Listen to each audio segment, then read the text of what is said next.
jadi doa terbaik. Yang pertama, buka dengan pujian. Alhamdulillah, terima kasih ya Allah. Alhamdulillah, hamdan na'imin, hamdan syakirin, hamdan yuafi ni'amah wa yukafi'u mazidah. Alhamdulillah, openingnya pujian. Yang kedua, salawat pada baginda Rasulullah Muhammad sallallahu alaihi wasallam. Allahumma salli wa sallim wa zid wa anim wa karim wa barik alaihi. Allahumma salli ala sayyidina Muhammad wa ala ali sayyidina Muhammad, dan seterusnya, salawat. Yang ketiga, istighfar. Mohon ampun sama Allah. Astagfirullah wa atubu ilaihi. Astagfirullah wa atubu ilaihi. Itu sebagai pembuka. Dan yang keempat, buka doa kita dengan kalimat Al-Quran. Jadi doa punya urut-urutan, dan di antara doa-doa terbaik terhimpun dalam Quran, di capture dalam Quran. Biasanya identik awalannya Rabbi atau Anni, atau awalannya Rabbana. Kumpulin doa-doa Rabbana. Itu doa ketika baca kita dapat pahala karena itu Al-Quran yang dibaca. Yang kedua, itu doa-doa kumpulan terbaik yang diabadikan dalam Quran. Masuk Quran, itu doa terbaik. Rabbana atina min ladunka rahmah wa hayyi lana min amrina rasyada. Rabbana atina fid dunya hasanah wa fil akhirati hasanah wa qina adzabannar. Rabbana atina ma wa'adtana ala rusulika wa la tuhzina yaumal qiyamah. Rabbana atau Rabbi habli minas salihin. Hadirin, kita jauh ya dari anak kita. Rindu banget kadang-kadang. Tapi kontrak yang membuat kadang baru berjumpa setelah 1 tahun, 2 tahun, 3 tahun, atau bahkan ada yang 4 tahun, atau bahkan ada yang 5 tahun, dan seterusnya. Gimana cara memeluk anak kita yang jauh? Pas fisik kita gak bisa hadir, raga kita gak bisa memeluknya. Cara meluk anak kita dari jauh, peluk dengan doa. Doa yang diabadikan, doa terbaik buat anak-anak kita yang Allah abadikan ada di As-Saff ayat 100. Ada di As-Saffat ayat 100. Doa yang Allah abadikan ini doa terbaik untuk anak-anak kita ada di As-Saffat ayat 100. Doa ini boleh dibaca bagi yang sudah nikah atau bagi yang belum nikah. Kalau belum nikah, efeknya Allah jumpakan dengan pasangan yang salih, yang dengan itu lahir keturunan yang salih salihah. Kalau yang udah nikah, semoga Allah abadikan dalam doa-doa kita nanti anak-anak yang lahir salih-salih. Doanya apa? Rabbi habli minas salihin. Boleh diulang? 1, 2, 3. Rabbi habli minas salihin. Sekali lagi.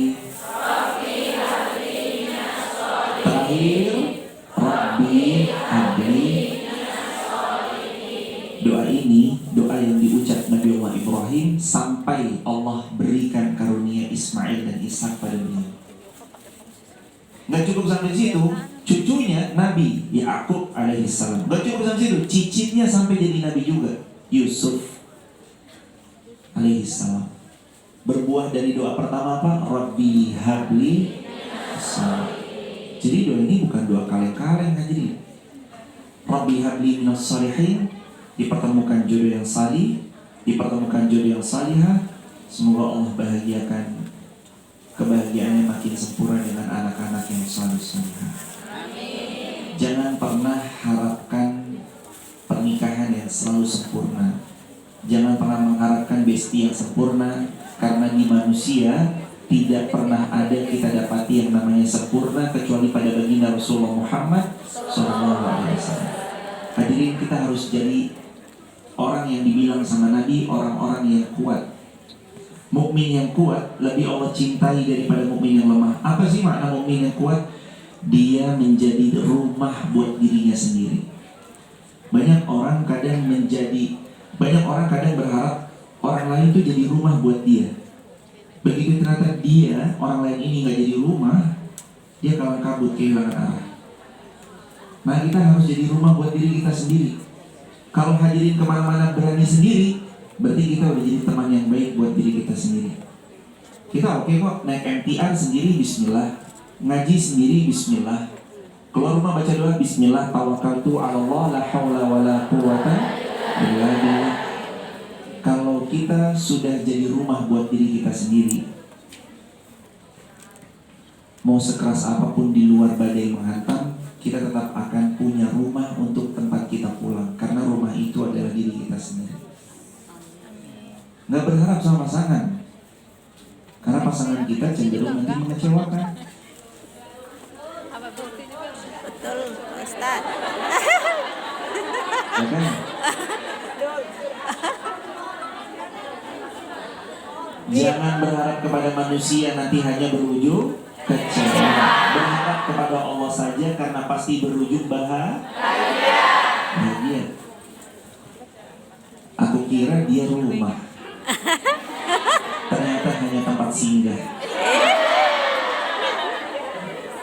Jangan harapkan rumah pada orang lain, karena dia rapuh. Manusia bisa saja seringnya mengecewakan. Jadi rumah buat diri kita sendiri. Jadi kita nggak perlu bersandar pada makhluk, karena kita udah jadi sahabat baik buat diri kita sendiri, dan kita jadi rumah tempat pulang saat badai menghantam. Bismillah, semua baik-baik saja. La'allahu khair.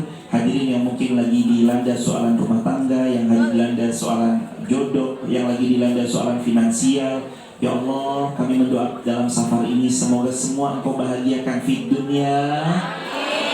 Di dunia Engkau bahagiakan beliau semua, di akhirat Engkau bahagiakan beliau dan kami semua, dan Engkau jauhkan mara bahaya, madarat, keburukan, sehingga semua yang datang dalam hidup kami adalah kebahagiaan. Terakhir, sebelum nanti kita dengarkan akhina Lora Kadam dengan semua untayan hikmah beliau dan nasihat penuh hikmah dari beliau, ada nggak di antara kita hidup yang tanpa masalah? Berarti kita sepakat semua kita punya masalah, betul? Semua kita tuh punya masalah. Jangan dilihat orang, aku senyum-senyum aja ya. Senyum ketika kamera nyala. Halo guys. Pada saat kamera off, kita nggak tahu seberapa kuat keluarganya, ada soalan anaknya, soalan pasangannya, soalan finansialnya, soalan majikan dengan pressure-nya, banyak soalan. Kita kalau disuruh menukar nasib dengan kawan sebelah pasti nggak akan mau. Saya pernah hadirin dalam sebuah kajian, jamaah semua handphonenya dibuka note, dan saya minta note itu silakan ditulis semua masalah yang sedang dialami. Ada yang nulis, anak saya jantungnya bocor. Ada yang nulis, ibu saya dengan jelas bilang di depan mata saya nggak akan sudi menganggap kamu anak, anggap saja kita nggak ada hubungan darah sama sekali. Ada yang masalahnya finansial, hutangnya sekian miliar. Ada yang masalahnya dikhianati, diciderai kesetiaan yang telah diberikan kepada pasangannya. Macam-macam. Begitu saya minta, silakan notnya tertulis 10-20 soalan. Terus ditukar. Ditukar sama kawan sebelahnya. Ketika ditukar, baca masalah kawan di sebelah Anda. Terus beliau baca, saya mengalami gagal ginjal. Sekarang saya cuma boleh minum sehari maksimal 2 gelas. 2 gelas bukan gelas teh di angkringan, tapi 2 gelas kecil, bukan gelas-gelas besar. Dibatasi, minum air putih cuma boleh 2 gelas. Hadirin, begitu ditanya, setelah semuanya baca, mau nggak tukar nasib sama sebelahnya? Jawabannya kompak. Jawabannya nggak mau. Itulah kita. Falsafah Jawa sering datang ke kita, hidup wang sawang sinawang. Hidup itu sawang sinawang. Kadang-kadang rumput tetangga lebih hijau daripada sawang sinawang.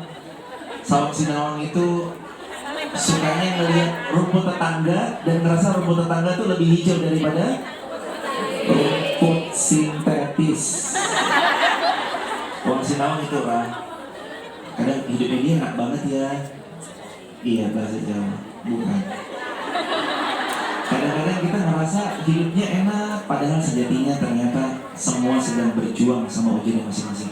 Maka hadirin, kalau kita tahu, tuan puan sekalian, ibunda sekalian, kalau kita tahu semua kita lagi berjuang masing-masing, maka jaga lisan jangan sampai menjatuhkan. Kita semangatin satu sama lain, karena boleh jadi satu semangat membuat bara api yang hampir padam jadi muncul apinya lagi. Kita yang hampir nyerah Jadi muncul lagi semangat-semangatnya. Maka kalau bisa saling nyemangatin satu sama lain. Semoga Allah beri taufik kita terus ada di atas kebaikan, bersirkel yang baik, lingkungan yang baik, dan Allah beri kita banyak kebahagiaan dunia dan akhirat. Barakallahu fikum.